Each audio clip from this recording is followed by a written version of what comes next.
هي رؤيتي كانت كده وخلاص. ف طبعا انا ابتديت لما اول ما كتبت كانت قصص وروايات ومسرحيات وليا 6 مسرحيات اتمثلت على المسرح ورواية طلعت في السينما وحاجات دي.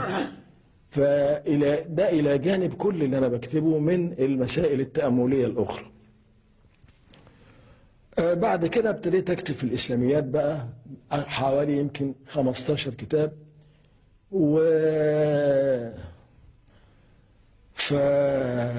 معرفش يعني جيت في لحظة كده بقى عندي 70 كتاب، وكانوا من الكتب الشديدة الرواج وإيرادها كبير.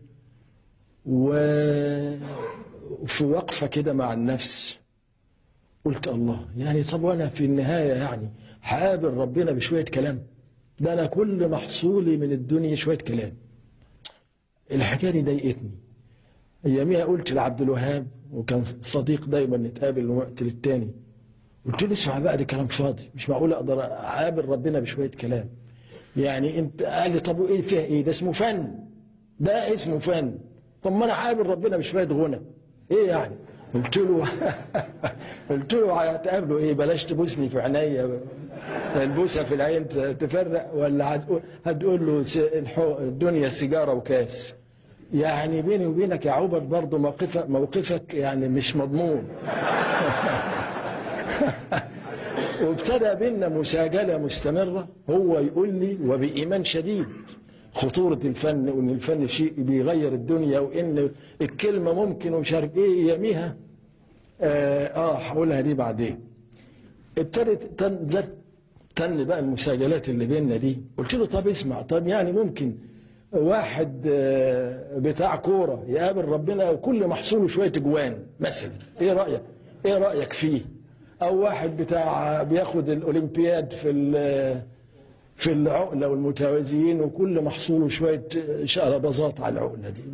أو واحد ملاكم كل محصوله كامل لكمية وحاجات زي. إيه رأيك في دول مثلا؟ هتقول لي فن، ما هو فن فعلا.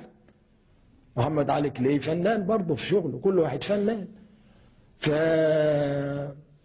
له لا، شوف بقى في فرق بين أقوال وأعمال.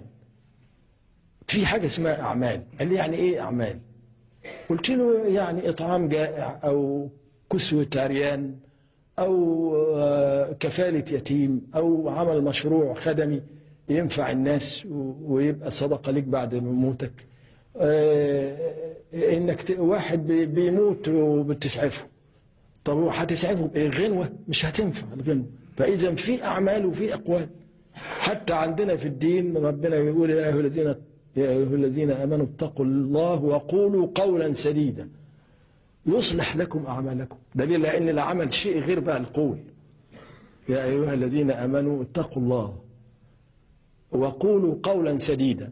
قولا سديدا هي الحاجات اللي بنكتبها، هي دي الكتب بقى 70 كتاب مثلا، ده على افتراض انها قول سديد يعني. فيكمل الآية قال لك يصلح لكم أعمالكم. معناها ان القول شيء والعمل شيء تاني. القول ده بيتكلم عن القول السديد، يعني اقوال الحكمه والحاجات دي كلها.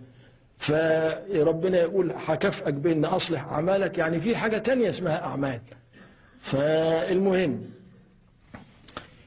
طبعا عبد الوهاب لاخر لحظه كان يقول لا، الفن شيء عظيم ومفيش، ما يصحش تشك في الفن.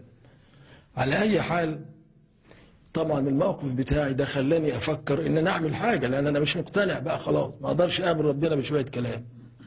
فده اللي خلاني افكر في المشروعات وفي المسجد اللي عملته، مساله المستشفى والمراكز الطبيه وكل الحاجات دي كانت ورا المسائل دي. اللي كان مدهش فعلا اني لما ابتديت امد ايدي في المشروعات دي في المسجد، اول حاجه لما جيت ابنيه بس لقيت 1000 ايد بتتمد كده، هو من غير ما كل واحد يجي يقول خليني معاك، اشركني معاك. وفات كده. المهم احنا بقى ايه، جت شادية يميها وجه عبد الوهاب، واثرت بقى القضيه بتاعت ايه، العمل وإن الفن مش كل حاجة، يعني في حاجة اسمها فن وفي حاجة اسمها عمل. والفن الجيد عند ربنا كويس برضه، والكلمة السديدة عند ربنا هيكافئ بيها، لكن في عمل، في حاجة اسمها عمل. وحصل بقى ايه مساجلات قدام الجمعية كلها في القاعة بتاعتنا، وأصر عبد الوهاب الفن من أول يوم لآخر يوم. فقلت له يا عود، ما أصلا أنت ما تنساش إن يعني الغنوة اللي بتفرقع، طب ما أنت بتقبض ثمنها فور، تليفونات وإعجاب وفلوس وبنات مش عارف يا عبد وحب فورا. فيعني ايه بقى انت عاوز كمان تروح في الاخره وتقول كمان عاوز؟ ما انت خدت فوري، انت بتقبض فوري. القبله فوريه، ما في ايه، الدنيا فوريه. فيعني لازم في شيء تاني. الله يرحمه كان شخصيه متامله، ولما كنت اكلمه عن الموت كان يبكي بحرقه. ومره سال عن الموت هو ايه، فقالوا له هو استدعاء، أمر استدعاء لمقابلة ملك الملوك. فقعد يعيط طول النهار.